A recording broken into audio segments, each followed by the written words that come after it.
रांची में बहुत जल्द फ्लैश चार्जिंग तकनीक वाली इलेक्ट्रिक बसें चलती नजर आएंगी। केंद्रीय सड़क परिवहन मंत्री नितिन गडकरी ने इसके लिए DPR यानी डिटेल प्रोजेक्ट रिपोर्ट बनाने का निर्देश दे दिया है। ये बसें रांची से जमशेदपुर के बीच चलेंगी और शहर के अंदर भी इनका संचालन होगा। इसका उद्देश्य है कि सफर आरामदायक और पर्यावरण के अनुकूल हो। राज्य में भूमि सुधार कानून से जुड़े नियमों में जल्द ही बड़ा बदलाव किया जाएगा। अब तक अवैध म्यूटेशन या दोहरी जमाबंदी को रद्द करने का अधिकार केवल सिविल कोर्ट को था, लेकिन अब यह अधिकार भूमि उपसमाहर्ता यानी LRDC को दिया जाएगा। इसके लिए एक बिल तैयार किया गया है जो विधानसभा के मानसून सत्र में पेश किया जाएगा, जो 1 अगस्त से शुरू हो रहा है। राजस्व, भूमि सुधार एवं निबंधन विभाग ने इसका प्रारूप तैयार कर लिया है और विधि विभाग ने भी इसे अपनी मंजूरी दे दी है।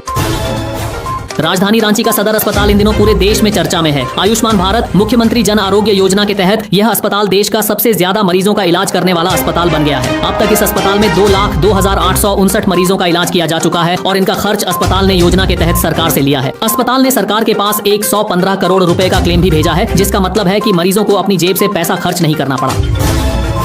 नेता प्रतिपक्ष बाबूलाल मरांडी ने झारखंड के स्वास्थ्य मंत्री पर जमकर निशाना साधा है। उन्होंने कहा कि साहिबगंज जिले में एक बेहद दर्दनाक घटना सामने आई है, जहां एक बीमार किशोरी को खाट पर लादकर अस्पताल ले जाया गया और उसकी मौत के बाद शव को ले जाने के लिए कोई एम्बुलेंस तक नहीं मिली। परिवार वालों को शव को खाट पर रखकर 10 किलोमीटर तक पैदल चलना पड़ा। मरांडी ने कहा कि मंत्री ने एम्बुलेंस का जिम्मा अपने करीबी को दे रखा है और उनका अबोध बेटा भी अस्पताल के कामों में दखल दे रहा है। उन्होंने कहा कि ऐसे मंत्री सरकार और जनता दोनों पर बोझ बन चुके हैं।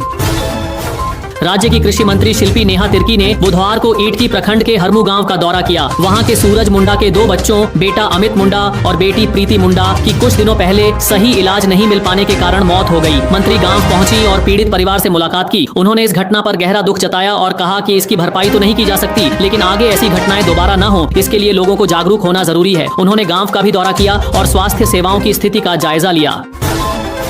इटकी प्रखंड मुख्यालय में आयोजित एक बड़े कार्यक्रम में भारत रत्न स्वर्गीय राजीव गांधी प्रतिभा सम्मान से 200 मेधावी छात्रों को सम्मानित किया गया। इनमें मैट्रिक और इंटर के टॉपर और उत्कृष्ट प्रदर्शन करने वाले छात्र शामिल थे। इस अवसर पर राज्य की कृषि, पशुपालन एवं सहकारिता मंत्री शिल्पी नेहा तिर्की ने इन बच्चों को सम्मानित किया और अपने संबोधन में कहा कि ये सम्मान बच्चों का आत्मविश्वास बढ़ाता है। उन्होंने यह भी कहा कि जो सपने देखते हैं वही उन्हें पूरा करने की दिशा में मेहनत करते हैं। यह सम्मान वर्ष 2005 से हर साल दिया जाता है और इसका उद्देश्य ग्रामीण बच्चों को पढ़ाई के लिए प्रेरित करना है।